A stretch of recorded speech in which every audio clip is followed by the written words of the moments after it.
Everyone, welcome to SportsKhabri with me, Aradhi and Rishi, and this is day two of our ICC T20 World Cup review, and we have a couple of games to discuss. Actually, we have one game to discuss in particular. We'll get to that first before discussing today morning's match. South Africa, Sri Lanka, which was supposed to be the game of the tournament so far, at least in my eyes, failed to live up to expectation. Rishi, are already laughing about it. I want to come to you itself first because, dude, what was that? Because okay, I understand the wicket wasn't great, but just Sri Lanka's batting just always seems to crumble when it really matters. Happened in the Asia Cup against India. It's happened again. Are you surprised? I mean, not really. And before we get into Sri Lanka's collapse, dude, the fact that these pitches are offering so much more of a competition from a bowling perspective is I have to say that's so much more refreshing to see. Like the way we were Yeah, lamenting when IPL was happening, I remember we were going what are these 230, 240 roads that we're getting? From that yeah, perspective, it's so much of a positive change just to see bro, you're seeing even chases. Even South Africa were not comfortably chasing it down. They were also being tenacious. They were playing on the back foot. They were also going at 75, 80 strike rate. So from that perspective, it's such a nice change. But that being said, the Sri Lanka's batting, that is again what we were skeptical about yesterday. No, even we were like, bro, if anything, that seems sus. Their bowling department seems to be okay. They can do a decent job for themselves. We were always concerned about their batting. Ultimately, came that only was their Achilles heel in the end. We were able to see that. So yeah. yeah, I mean, fair play to Norkia. Also, we were pretty doubtful about his bowling, but fair play, he came in clutch for them. No, for sure. Picked up four, I think, on the day. But regardless, Adi, I don't concede too much to Adi, but I think I have to give it. We had this debate about whether it's the impact sub that's causing these high scores or whether it. I mean, we all knew that they all had a part to play. The impact sub had a part to play. The pitches had a part to play. But I think what this World Cup is clearly showing us is that the wickets mean so much. And if you are going to give flat roads, you will score. And of course, the impact sub aids that and aids you to sort of just go without thinking twice. There is an element of making the pitches really tricky and sort of bringing that element into it, which we're seeing in this IPL. I don't think having an impact sub, even for all these countries, would have changed too much because of the nature of the wicket itself. They're so tough to bat on. West Indies almost play like they have an impact sub anyways in their team. Clearly it doesn't make a difference. So coming to that side, Adi, I mean, yesterday we saw the wicket was hard, but again, you got to give it to the bowling as well. South Africa were really good at the top, or was it just poor batting from Sri Lanka for you? Dude, that's one thing remember we discussed yesterday also. We've seen Sri Lanka over the years, at least the recent years, where they collapse easily, and you give them any tough condition, it looks like they just don't know how to play. I mean, to be fair, you compare Sri Lanka yesterday with South Africa. In the first 6 overs, they were both pretty similar. They scored around 24 runs in the first 6 overs. They lost a wicket. South Africa lost 2 wickets for 27 runs in the first 6 overs. You could see how it was a pretty tight game, even in terms of, even though South Africa knew they were chasing only 77 runs, but it still shows that they could have gotten something out of the game if they played a bit more smarter. I mean, firstly, I don't understand the way Sri Lanka tried to play. Uh, I saw Hasaranga coming number 4, coming down the track within the second ball. I don't know, him being the captain, he needs to play a bit more smart. There was no need for him to rush out and try to just swing the bat, and that was just the simplest stumping of De Kock's career. I just didn't get why he was playing at that. And then after that, you could see they just struggled overall in entirety of the innings, right? You could say only Matthews is the only player who tried to show some intent, but he also got out after some time. So with Sri Lanka, it's just weird. I mean, I don't expect much from them anyways. Scoring 77 is a huge low. I mean, you could see teams like Uganda who's scoring around 55, 60. You would expect a team like Sri Lanka to at least score 100, 120, even though we know the pitch is pretty slow. And there was no good bounce for the batsman to play around. You could see even South Africa struggling a lot. But, would still expect them to score runs in this in a place where you're playing the T20 World Cup and you're representing your country, I would expect some form of seriousness from their side. But yeah, dude, that's the thing. I again with Sri Lanka, for us we can say it's such a sad downfall in terms of where they were, you know, previously 8 years ago, 10 years ago to what they've become. Right, that's such legendary players, and now it just seems a very ordinary side. Uh, you could you can they can easily be disposable. You can talk teams like Bangladesh, teams like Afghanistan who played yesterday have become more serious in an international level than when it comes to Sri Lanka. So yeah. No, I think there has to be a conversation had about the way they approach the game. Look, I think it was easy to tell, especially where the way it was going in the first six, first 8 overs, that it's not an easy wicket to bat on. Rishi, how important is it for somebody like a Charit Asalanka to say, you know what, like let me do the job, let me look to bat through. I don't need it. It was one of I think this T20 World Cup will see a theme. It's my prediction that the real batters who are class apart in terms of pure technique will come through in this tournament. The Virat Kohlis, your Kane Williamsons, and not a lot of people will talk about Kane Williamson in the T20 format. I think you will really see the real Kane Williamson come to the fore in this tournament because of the way the pitches are played. I think this was a game where somebody like a Charit Asalanka could have done well. Somebody you just needed one batter to go through till the end, you would have got a 120, 130. And 120, 130, as we've seen already, is not a bad score here. And you can definitely sort of, give it a good shot. Bishi, do you think they lack that player or they have the players but they're not doing it? Because Asalanka is one of those guys I see who can bat through and bat long. Uh, from a historic point of view, I certainly agree with Adi in the sense that, like the legendary sides and the legendary players, batsmen, the famed batsmen that they've had, they're like from a purely technical and orthodox point of view, they're not anywhere there. But I still feel they are not remotely close to a side that should be the playing as poorly as they should, like they are right now.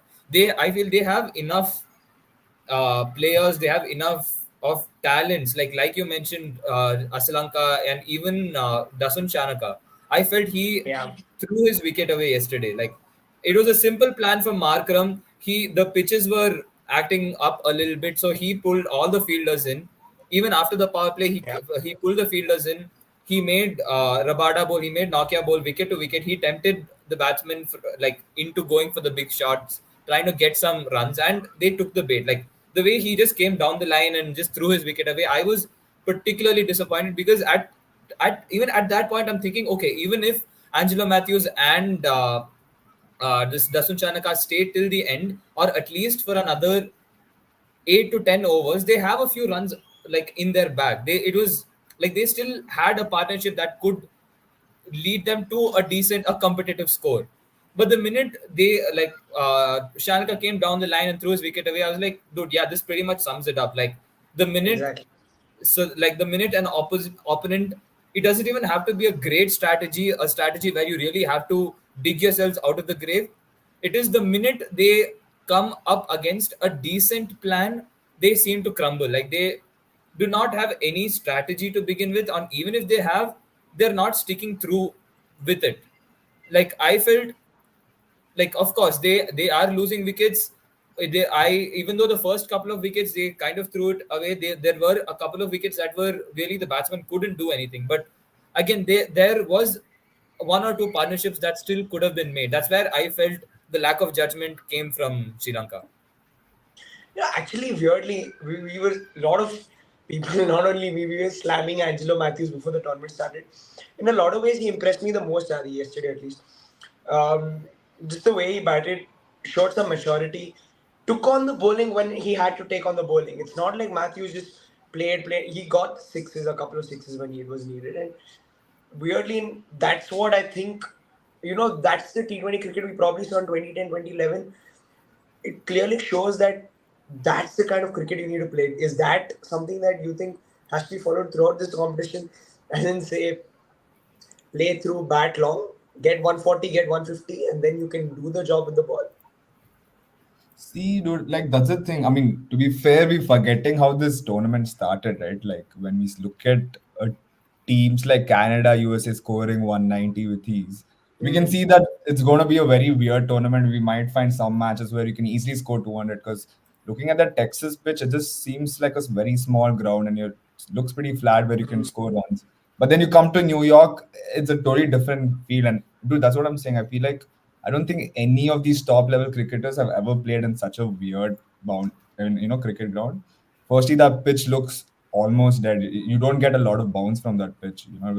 That's why you could see like you found a lot of top edges and players. The batsman difficult to even hit it out of the 30-yard circle. I mean, as Rishi said, not even in this game. Even when I was watching the India Bangladesh game, there were a lot of top edges. You could see Dubey trying to hit the ball 3-4 times, and I feel like in India those same shots would have been a six, but in that pitch it was going up and then it was just hitting down, just outside the 30-yard circle. So as Rishi said, like getting the fielders in can be crucial, especially in New York, because the amount of catches, I mean, what do you call it? South Africa got, and the amount of top edges, like both the teams, including Sri Lanka and South Africa, you could see that the batsmen struggled to even pick the bounce properly. So, as you said, like I feel like the batsmen need to be more smarter to play. Like you don't have to go for the sixes. If you try to score singles, try to rotate the strike and play that Yeah. smart cricket, you can at least compound some runs. Like Sri Lanka, they put themselves under pressure and then they just look for a six. I mean, when we talk about Matthews, Hassan Uncle losing their wickets, they had no choice because at that point in time they needed runs from boundaries because they were just too low of just score too less runs. So when we speak, we need to talk more about the openers. When Nisanka and Mendes came out, they should have capitalized the power play a bit more. Like, see, not coming and saying you have to score 50 runs, 60 runs, score boundaries, but at least try to play in the gaps and try to score some runs. And that's what disappointed me. I've always said their opening pair has always been weak, and that's the reason they always crumble down. Because if you don't have a strong opening pair, you're always going to put pressure on the middle order. And if you don't have a good quality middle order, right, like Sri Lanka, they're going to crumble. And for example, if you look at the way Afghanistan played, like their opening partnership was so strong, even if the middle order played bad, they didn't need the middle order. So that's the thing, bro. I just expect Sri Lankans openers at the top three to score more runs, be a bit more smarter when they play cricket. Yeah, 100%. I think, but I kind of feel for Shanaka yesterday because I think, again, he seems a little more technically proper than a couple of the batsmen they've got. Push him a little higher, I guess. I don't know if that's an option, but I also feel for the openers because Marco Janssen was still swinging the ball even after the power play. So again, we're getting very different conditions, very different challenges. It's actually very Yeah. interesting to watch these games. But Rishi, I think for Sri Lanka, I'm sure they would have been disappointed to not have been able to go to their forte, which is their bowling. I know it was not easy for South Africa, but chasing 77, you're never really under too much pressure. So, I mean, do you think Sri Lanka are really going to give it a go with the other teams in their group, or you think maybe the batting is just not good enough for this tournament and they just don't have the maturity in that team? I mean, uh, you'd think they have a good enough side to see through the remaining like fixtures. Like that's at least what I would expect from them. Like you have the like at this point, I would feel it's a competition between Bangladesh and Sri Lanka if it were up to them, because Netherlands are always there, but with the names that Sri Lanka has, you like at least Sri Lanka themselves, they should be looking at the mirror and seeing like, Bro, dude, I would we are not. here. I'm not joking. I would not be surprised if Netherlands beat Sri Lanka right Yeah, yeah, now. of course not. I'm like, I would, if again, you put them up, I wouldn't be able to pick a clear cut favorites. But Yeah. by going by the names, just purely by the names, at least the amount of experience of international cricket these guys have played, they should be looking at themselves and saying, "Okay, bro, like we're a bit better than this. We're not supposed to be putting up such performances like that. Yeah. That is where I feel they as a unit, as a whole batting unit, they should come together, stick. Okay, if they want to go aggressive, stick with the plan. But the minute wickets start falling, you can't just throw everything in the, like, you can't just come into a cause and then be like, and then find yourselves in a hole. Like, of course, if you lose the top three, the next three, knowing that the wickets are a landmine, you have to play carefully. The opponents are going to try and tempt you. They're gonna set the field accordingly. So the players with the kind of experience, it's not a very young batting setup that they have. They have enough of ample amount of experience. So as a unit, they are supposed to look at themselves and be like, no, we have to navigate better. We have to strategize and use our experience to a slightly better cost, because that this was the way they played this game was very amateur. Like, at least their only saving grace can be that, okay, Bangladesh like batting lineup is not as experienced as Sri Lanka, and currently Bangladesh are not playing the best cricket themselves. So I feel Yeah. Yeah. that really comes down to them managing to somehow see through these teams. With Bangladesh not doing so well, I really think there's an opportunity here for the Netherlands. Bro, They're not how a I hope bad Netherlands side. actually go through, bro. Like, Yeah. it'll be so much fun. It'll be so refreshing to see. I I swear, mean, it'll be one for the ages if they go through. the thing is, they've already Yeah, beaten Netherlands already beaten Sri Lanka in the warm-up matches already, and you could yeah, see they it can was do pretty it, much bro. they both played a Yeah, strong team. It was not like Sri Lanka came with some random team. It was literally what the team they played yesterday, and you could see how Netherlands, you know, what the Netherlands scored around 180, and Sri Lanka couldn't chase it. And it shows that Netherlands have already beaten in terms of top quality sides like South Africa last year, and they've already done that with Sri Lanka. Maybe coming down into this tournament, I always thought, okay, Sri Lanka have the better quality players, they can always win it, etc. But looking at the way they performed yesterday, it's not. They didn't even have any bite and passion to play. It's just like they've all come to play. They don't know what game plan they're following. Just come play around. Look, seems all over the place. Their entire plan. So yeah, it's funny.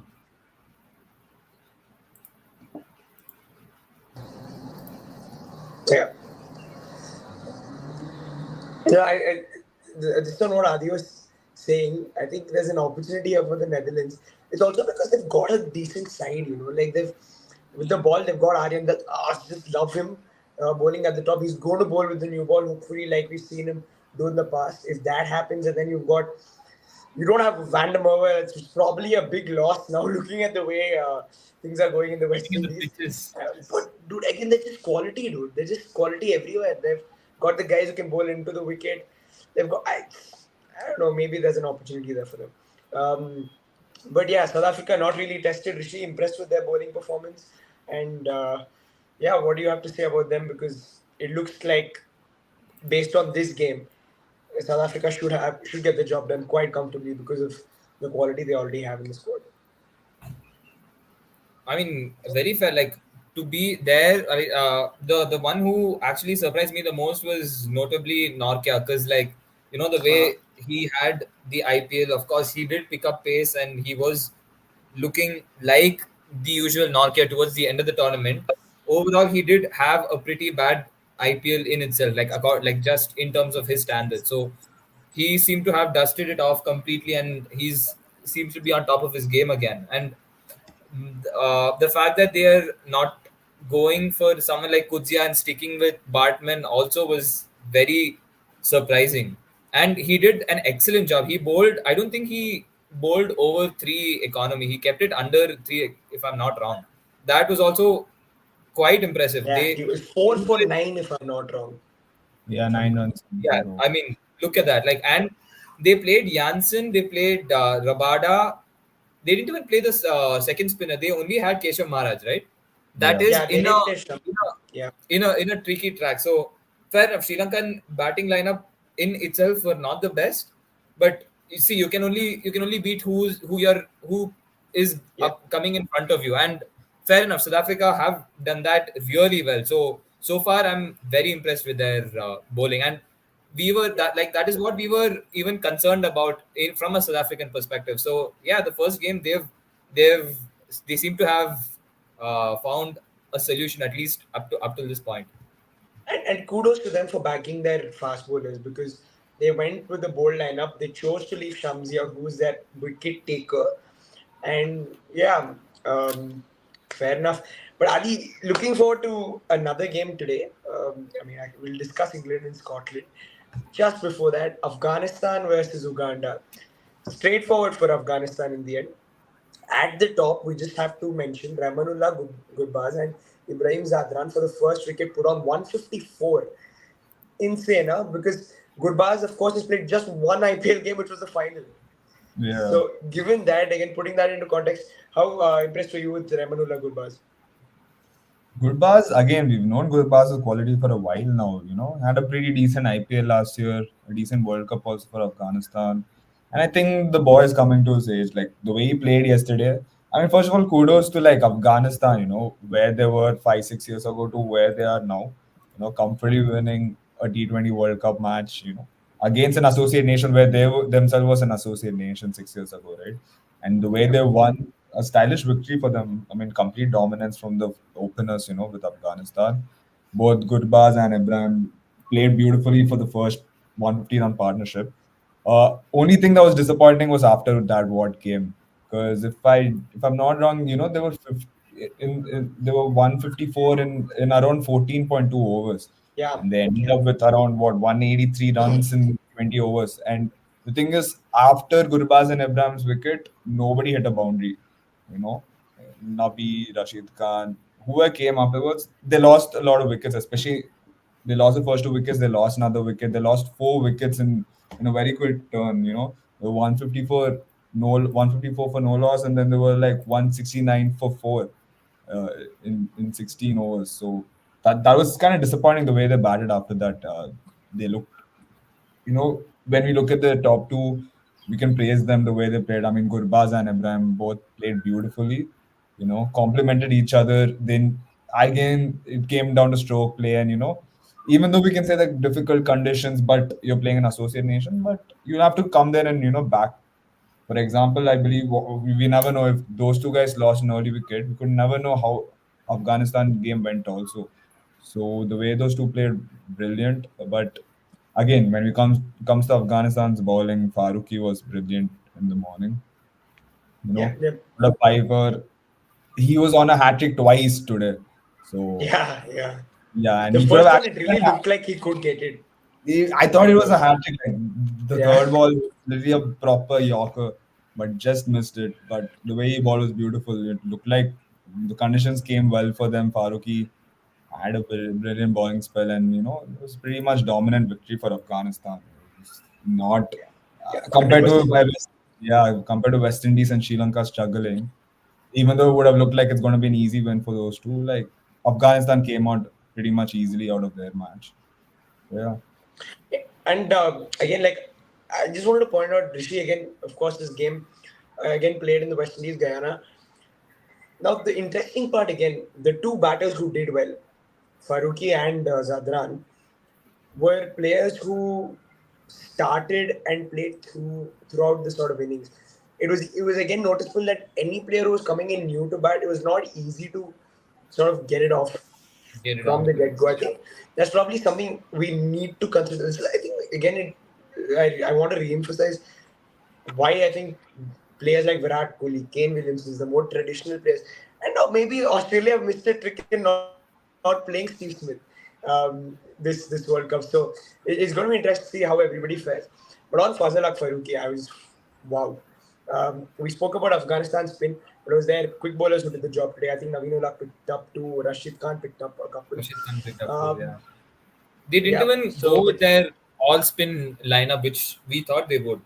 I mean, even without that, fair yeah, enough, it was an associate nation, but even without that, they got the job done. So I'm still guessing in the coming games, especially against West Indies and New Zealand, I feel they will go with another extra spinner because this game they had Rashid Khan and then the next spinner was Nabi who bowled 1 over. So they still Mujib. have chances. They have chances for Mujibur Rahman. They still have chances for Noor Ahmed. So these guys can really still come in and tighten the middle overs like mad. They can get the ball to turn corners. So again, I would very much like to attest and re-emphasize on the fact that how much teams need players who have their techniques right. The orthodox batsman, like you said, even for Australia, like Steve Smith, if not Steve Smith, at least someone like Marnus Labuschagne, like who has the basics, who can stick around and play through, like who can play out a patient innings.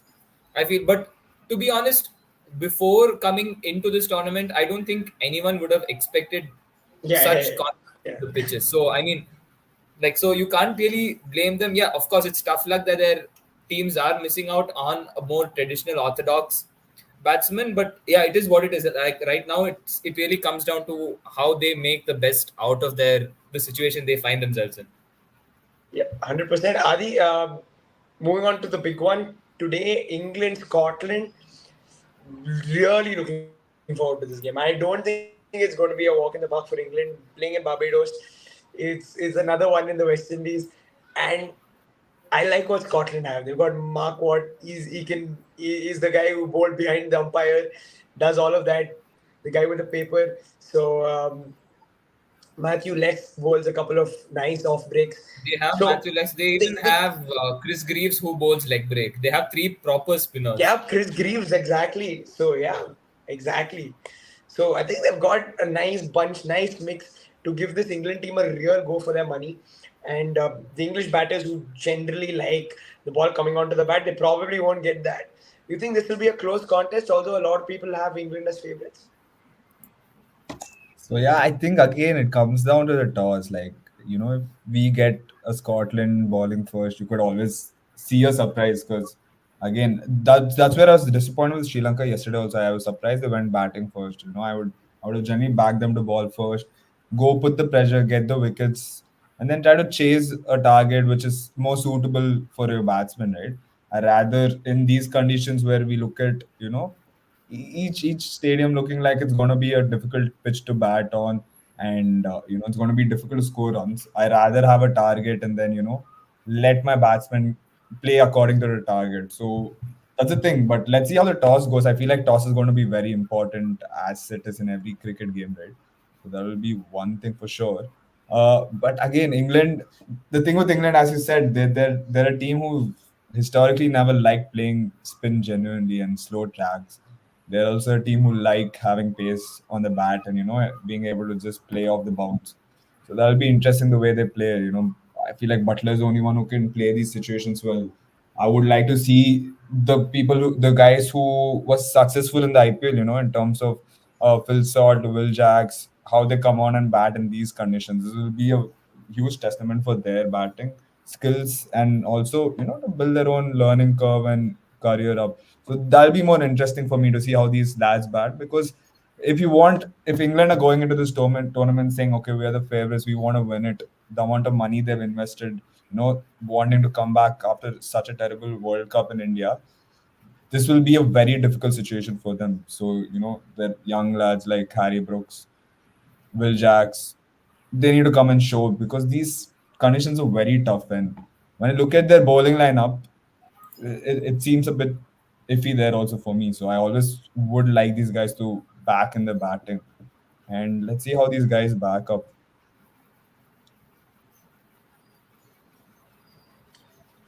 Yep, I think very, very interesting because it'll be interesting to see how England go. Um, Rishi, from a Scotland perspective, of course, again, even these guys they've got the batting. It's not like Scotland don't have the batting. At the very top, I seem to forget his name, the My lefty guy, at the George top. Munsey, bro. George Munsey and his George reverse Munsey, sweeps. yeah, George Munsey. George Munsey is dude, like he's a proper batter. He's not a pushover or anything. I know. And you should see him play He the can reverse sweeps. single-handedly get you 30, 40 runs in the The park. minute he plays the Yeah, yeah. spinners, his reverse sweeps come out like anything. It's mad how Yep, like yep. and it's not even like those like awkward shots that someone like a Glenn Maxwell would play. They're beautiful to watch. Even his batting is like, yeah, like for Scotland, I really feel George Munsey has to come clutch because I feel is the most orthodox batsman who I've seen. I've not watched a lot of Scotland, but from what I've seen, at least from this squad, it is George Munsey. A lot relies on him and how he can give them a good start. Moreover, if you are to play these spinning pitches, the ones where Adil Rashid, Moeen Ali are going to come in after the power play, I feel he has to stay beyond the power play, at least for the first 10, 11 overs, and give them a really good start. Like even a good competitive score like a 120, a 130 is not bad at all, considering how, like Adi said, the English batsmen traditionally don't like the spin, like for them to face spin. Like you could remember the kind of like the lamentations that we were Indian pitches were getting when England came over to the Indian series, and you could see their legends, Michael Vaughan, tweeting pictures of sand pits, whatnot. I don't know what they're gonna blame this time, but it looks interesting. Let's see what their legends say about these pitches. But of course, the England batsmen have a good test or a good challenge in front of them. Even USA, like of course, Will Jacks, Will Salt, all of them coming off the back of successful IPLs. I feel even the likes of I feel Moeen Ali should have a good batting performance, at least over the tracks of over these testing tracks. Someone like a young Harry Brook or even a Moeen Ali will have a really good performance. I think the performance of Moeen Ali is going to go under the radar, but it's going to be really clutch for England. Hmm. Yeah, probably because I think we spoke about Austin Chase earlier. I think it was yesterday, and I think Moeen Ali will play a similar role in the sense that he could be that So, technically sound Moeen batsman Ali is in so the much middle. more of a clean hitter, a That's better true. shot player, and a better bowler. Also, I feel. Yeah, yeah, yeah. I think he's a slightly better version of Roston Chase. But yeah, on Scotland, they've got the guys Richie Berrington. I remember as well. It does pretty well for them. The captain. Yeah, Matthew Lesk, of course, he can bowl his off spin. He's also a good uh, batter. Brandon McMullen. So they've got the names, and these guys who have not, they're not new to it. They've been around for Yeah. a while, and they will probably get the job done. But Adi, coming to you from an England perspective, where is it won or lost for them? First of all, predicting this 11 is a little hard, but we saw that Harry Brook played in the warm-ups, so it's Pakistan, probably an yeah. indicator that he will play. Um, yeah, how does it look to you, this England setup? Yeah, dude, that's the thing. I've always felt like this batting lineup doesn't have that balance because I look at the top five. They're all people who actually need to come either opening or number three. I feel like Phil Mm, Salt, Butler, yeah, Bairstow is the only one I feel like can be flexible because of his experience, the way he's played. He's some guy who's always played, a lot of places. So I feel like Bairstow is going to be fine. But then you have Will Jackson coming number three, Bairstow, Harry Brooks. These top five, I feel like all of them are number ones. I mean, number threes, or the one, two, three. So it'll be interesting the way Brook plays because I feel like he's the only player in that top five. It'll come again in awkward situations. I don't know how this pitch is going to be the one they're playing today, right? I don't know. Did they play a practice match here before? I I, think I they don't played. No, I think there's already one game that's gotten done in Barbados, if I'm not wrong. Which one? I know England haven't played in a warm up match itself, so I feel like that is one thing which could affect them. Maybe not. Maybe they're going to take this as a warm up match. Who knows? Because again, I mean, we would always love a Scotland win, but I just think Scotland, compared to England, they're still lacking that quality, right? Overall, as a 11.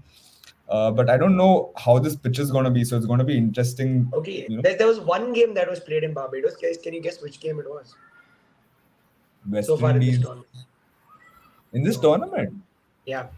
It was Oman versus Namibia, where totally there were 210 runs, 218 runs scored in 20 overs. Damn. So, yeah, that's that with regard to how the wicket plays. Bro, let's see how the toss goes. I feel like that'll be important for both teams. Mm. But bro, again, England have that quality. I feel like, especially Butler being in that squad, I think they're gonna take it. At least you could see a victory from them. But again, as I said, England, they have to take it as an entire tournament because they have a lot to prove.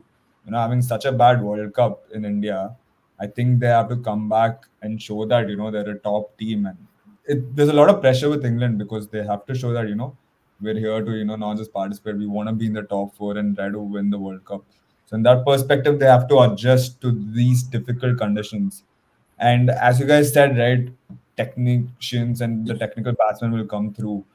That's one thing I always feel like, at least from the games I've seen, you need the top three to fire up because you can't expect someone in the middle order to come and start going from the get go because the pitches are not going to be easy for you to come swing in the first three, four balls. That's not going to Yeah. happen, at least logically. If you come down like Hazaranga and miss the ball, you're going to just lose a wicket for the sake of it. So you have to ensure you get smart runs, and that's one thing I feel like Butler can do. But then I see Phil Sort. I don't know how smart can he play because in the IPL he just went berserk. He didn't think for one ball. He just swung every ball. This is going to be totally different conditions. So that's going to be interesting. Will Jacks also, because even though he had a pretty good IPL, he also seemed to struggle a lot. With his batting, he was not consistent enough in the IPL with what I watched and saw.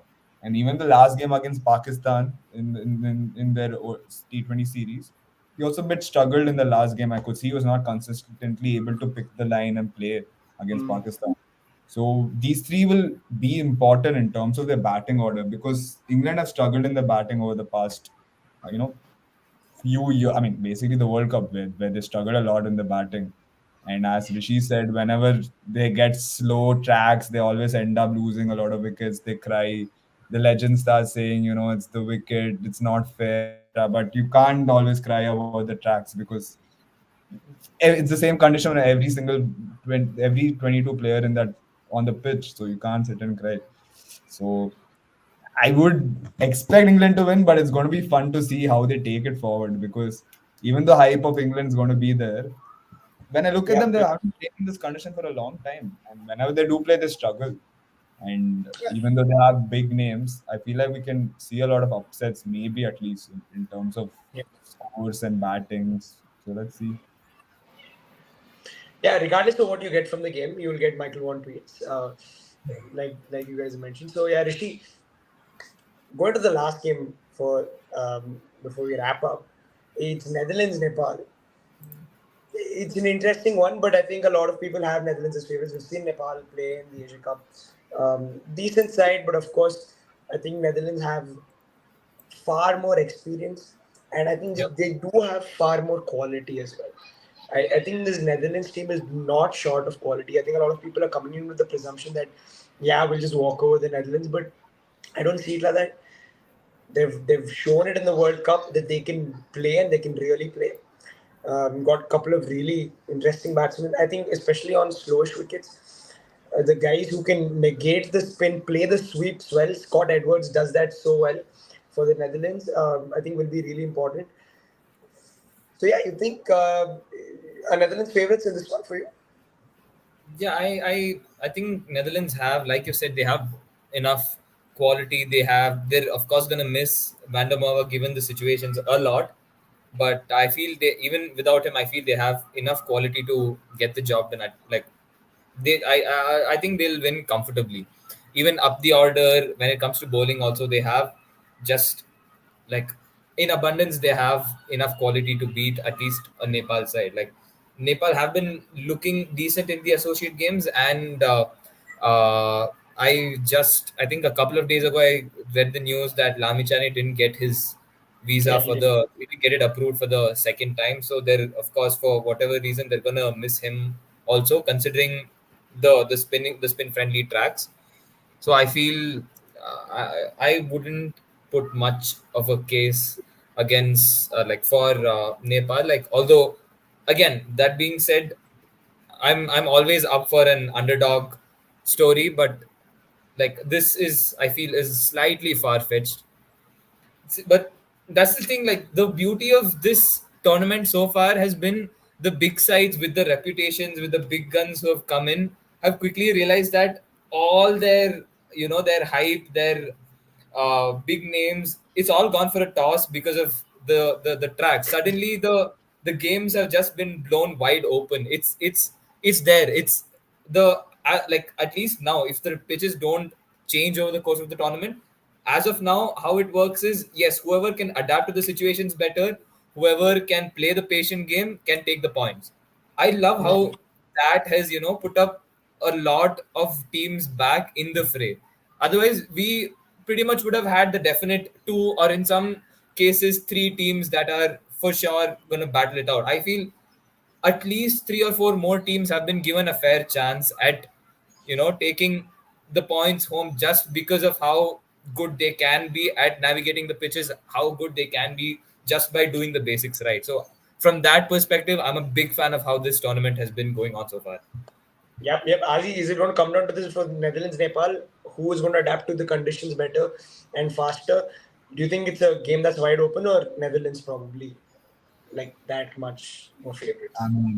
Unfortunately, I think for me it's Netherlands because again Nepal, even though it's a great story for them to play their first World Cup, you know, with such a small nation, not having much infrastructure, not able to even play a lot of games, coming to the World Cup against all odds, kudos to them.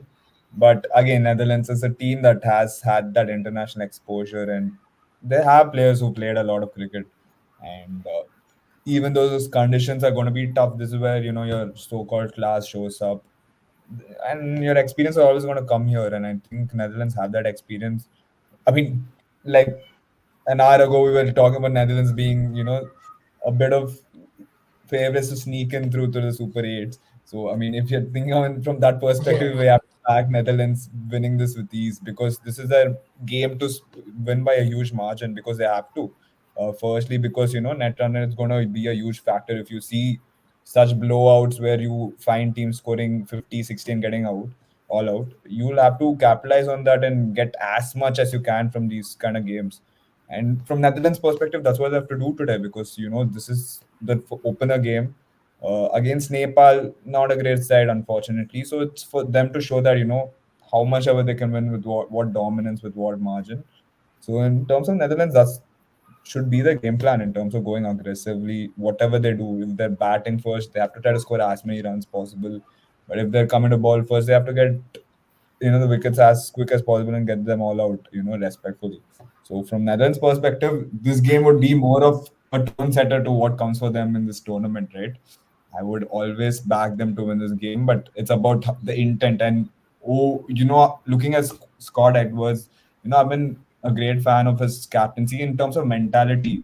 They came to the World Cup in India as underdogs. They just come here to participate. But he said from day one their idea is to go towards the knockouts from day one, even though they're just Netherlands, a tiny nation coming and playing cricket against the big boys.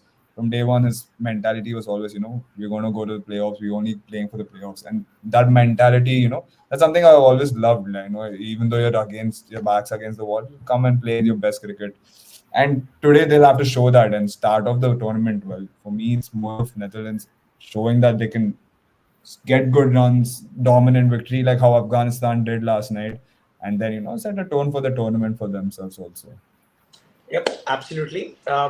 Well, I think unanimously we're in favor of Netherlands winning this game, and let's just say that England, Scotland. Let's hope it becomes interesting. So yeah, guys, that's pretty much it for today. Thanks for joining, Adi. Thanks, Adi, Rishi, both of you for coming in. Everybody watching, like and share the video, subscribe to SportsKhabri, and yeah, we'll see you tomorrow.